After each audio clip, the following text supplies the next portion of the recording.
পুষ্টিতে ভরপুর সয়াবিন রান্না করতে জানলে মাংসের স্বাদকেও হার মানাবে। তো কিভাবে পারফেক্টভাবে রান্না করলে সয়াবিন খেতে হবে দুর্দান্ত টেস্ট, আজকের রেসিপিতে সেটা শেয়ার করব। দূরে এবং কাছে যে যেখান থেকে আমার ভিডিও দেখছেন আশা করি প্রত্যেকেই ভালো আছেন, সুস্থ আছেন।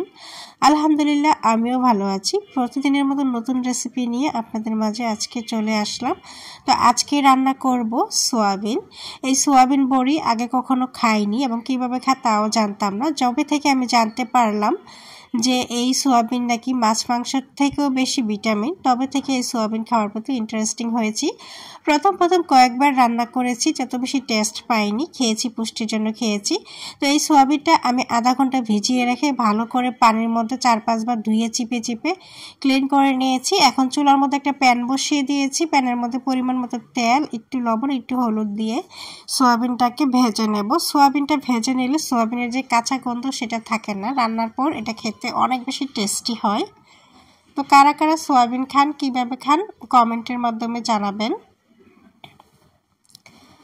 তো প্রথম সয়াবিন আমি খেতে বেশি একটা পছন্দ করতাম না, তখন রান্নাটা আমার পারফেক্ট ছিল না, যেই কারণে আমার কাছে মজা লাগতো না। তো এখন সয়াবিনটা অনেক বেশি পছন্দ করে খাই। আমার মেয়ে তো অনেক বেশি পছন্দ করে, দুনো মেয়েই পছন্দ করে। ছোটো মেয়ে তো বলে মাংস, সে তো আর সয়াবিন বলতে পারে না। আর বড় মেয়ে তো মাশাআল্লাহ অনেক বেশি পছন্দ করে। সয়াবিনটাকে ভেজে আমি উঠিয়ে নিয়েছি। তারপর এখানে যে চপারের মধ্যে কুচি করা পেঁয়াজ ডিপের মধ্যে ছিল, ওখান থেকে এনে দিয়ে দিয়েছি। অনেকটা নেড়ে চেড়ে তেলের মধ্যে ভেজে নিয়েছি। ভাজা হয়ে গেলে এখানে একটা টমেটো আছে, চপারে পেস্ট করা হয়েছে। আর 1 চামচ পরিমাণ দিয়েছি রসুন বাটা, 1 চামচ পরিমাণ দিয়েছি আদা বাটা দিয়ে মশলাটা ভালোভাবে একটু কষিয়ে নিয়েছি। মশলার কাঁচা গন্ধ একসাথে দূর করে ফেলতেছি। তারপরও কষানোর পর এখানে দিয়ে দিলাম 1.5 চামচ পরিমাণ হলুদের গুঁড়া, 2 চামচ পরিমাণ ধনিয়া গুঁড়া, 2 চামচ পরিমাণ লাল মরিচের গুঁড়া, 2 চামচ পরিমাণ জিরা গুঁড়া। মরিচের গুঁড়াটা আমি আরও একটু বেশি দিতাম, যেহেতু আমার মেয়েরা খাবে তাই একটু ঝালটা কম দিয়েছি। মশলাটা দিয়ে তেলের মধ্যে একটু ভেজে অল্প পরিমাণে পানি দিয়ে দিয়েছি, মশলাটাকে যেন ভালোভাবে কষাতে পারি এই পানির মধ্যে। তো নেড়ে চেড়ে মশলাটাকে আমি 5 মিনিটের মতো কষিয়ে নিয়েছি। তারপর সয়াবিনগুলো দিয়ে দিয়েছি। ভাবলাম সয়াবিনের সাথে একটু আলু দিই, আলু দিলে দেখতে আরও বেশি সুন্দর হয়, খেতেও ভালো লাগে।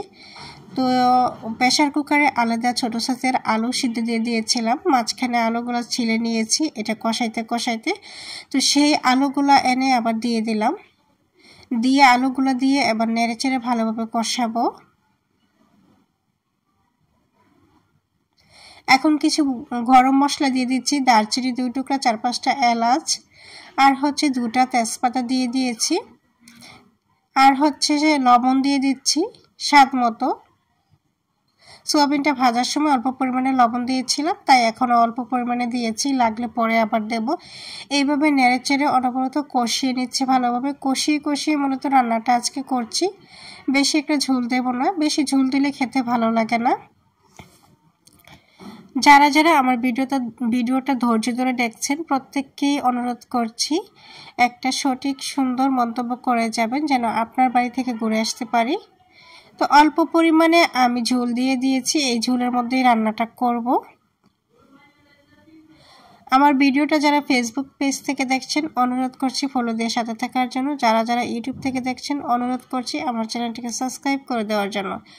আর এই পর্যায়ে আমি একটা মশলা দিয়েছি, মশলাটা হচ্ছে কি জানেন, এই সয়াবিনের টেস্টটা 2 গুণ 3 গুণ বাড়িয়ে দেবে এরকম একটা মশলা, সেটা হচ্ছে পাঁচফোড়ন। পাঁচফোড়নটাকে আমি তেলের মধ্যে ভেজে তারপর পাউডার করে দিয়েছি। আর লবণটা টেস্ট করে দেখেছি, লবণটা পারফেক্ট হয় নাই, তাই আরও অল্প পরিমাণে দিয়েছি।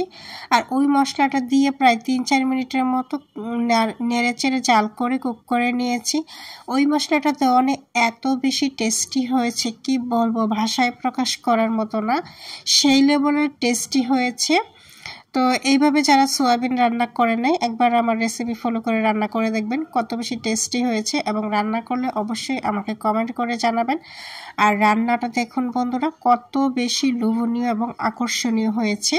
তো এতক্ষণ পর্যন্ত যারা ধৈর্য ধরে আমার ভিডিওটা দেখেছেন অবশ্যই একটা কমেন্ট করে জানিয়ে যাবেন আমার রান্না কেমন হয়েছে, এবং আমি যেন আপনার বাড়ি থেকে ঘুরে আসতে পারি সেই সুযোগ করে দেবেন। আজকের মতো আল্লাহ হাফেজ।